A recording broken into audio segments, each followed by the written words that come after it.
Alright, hey guys, welcome to the video. If you're new here, my name's Curtis, and today we're going to be talking about some warm weather winners, fragrances that work perfectly in the warm weather.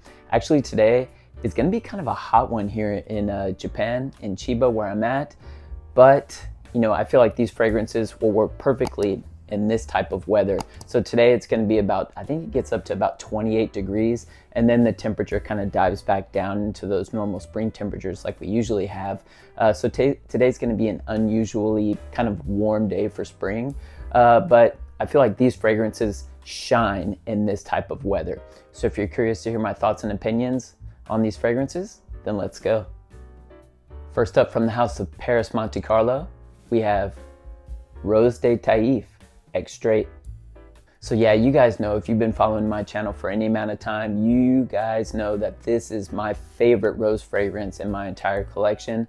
This is just a thick, jammy, kind of citrusy rose, and this one comes alive when you have a bit of heat. So in the spring, and yeah, I would say mainly in the spring, towards the middle to end of spring, this one shines. And when it gets a bit of heat, it pushes out extremely heavily, but it's such a beautiful, extremely well done Taif rose, very natural smelling. My image of this is if I'm laying in a bathtub full of Taif roses, someone chops open a lemon and squeezes the lemon all over me. That's basically what I get here.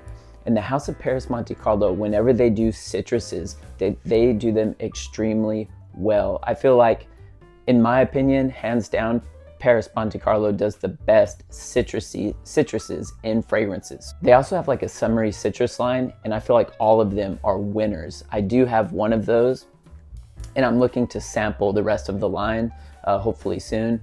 But man, they are amazing. So yeah, that combination of citruses here with that Taif rose. You also have a bit of musk and some patchouli in the dry down here, but those are really pushed into the back of this fragrance. This is rose dominant, but it's a gorgeous one and one of my favorites. So if you can, get yourself a sample of Rose de Taif extrait by Paris Monte Carlo. Next up, from the house of Anthology, we have Mutine. Man, so this one is just very green, citrusy, floral, a bit bitter, quite bright and zesty. And then you also have a little bit of sweetness, but this fragrance comes off extremely juicy. It's very well done, but you must be a huge fan of green fragrances. I'm telling you, this one is extremely green. Like the image that this one gives me. I mean, you're out in the garden full of flowers, and there's some kind of fruits dancing around as well. That's the image that I get. But this fragrance works perfectly in the spring and pushing into that late spring. And if you're not familiar with the House of Anthology, they are the sister company to Laboratorio Olfativo. I'm a huge fan of Laboratorio Olfativo, and I have a few fragrances from the house. And so this is the first fragrance that I have from the House of Anthology, but I'm quite intrigued and looking to dive in a deep further. There's a few others that I'm interested in, the patchouli one from them. And there's another one as well that I can't remember the name. But this is a beautiful one, especially, like I said, if you're a fan of green fragrances, definitely check this one out. So if you can, get yourself a sample of Mutine by Anthology. Next up, from the house of Atelier Materie, we have Bois d'Ambrette. Man, so this one is fresh, slightly powdery, green, and musky. And I remember when I first tried this one, I think I tried this one at Hankyu in Tokyo, in the Yurakucho area. And I sprayed this one on, and it kind of took me back a little bit. It wasn't like a smell that was off-putting. It was just a smell that I wasn't quite used to. And then after just a few minutes, that smell kind of subsided, and you're hit with this quite zingy, citrusy ginger type of vibe, and it's actually quite refreshing. And this one does contain ambrette seed, and so it's kind of this fragrance is quite musky, and it has a slight woodiness about it as well. But man, it's a gorgeous wear, and I would kind of classify this one as more of like a minimal style of fragrance, I guess. Kind of one of those fragrances that isn't going to be overpowering. This is the type of fragrance that works really well in Japan. It definitely pushes out. It has a sillage and projection to it, but it's nothing that's too deep, thick, and heavy. So it works really well, here in Japan. Kind of like I said, that ambrette seed in here is giving off that strong, like musky nuance. And I think that musk is deepened even further because there is some like a different kind of musk in the base of this that's really starting to push forward. So overall, this is a quite kind of citrusy, like I said, powdery, kind of musky style of fragrance. So if you're into those types of fragrances, this may be one to check out. I get a moderate sillage and moderate projection with this fragrance, but I have been complimented from this one. I do tend to wear this one to work often because it kind of works perfectly in the work style of environment. But I also feel like when the temperatures start to warm up a bit, like I said, you do have those beautiful citruses in the top and that zingy kind of ginger.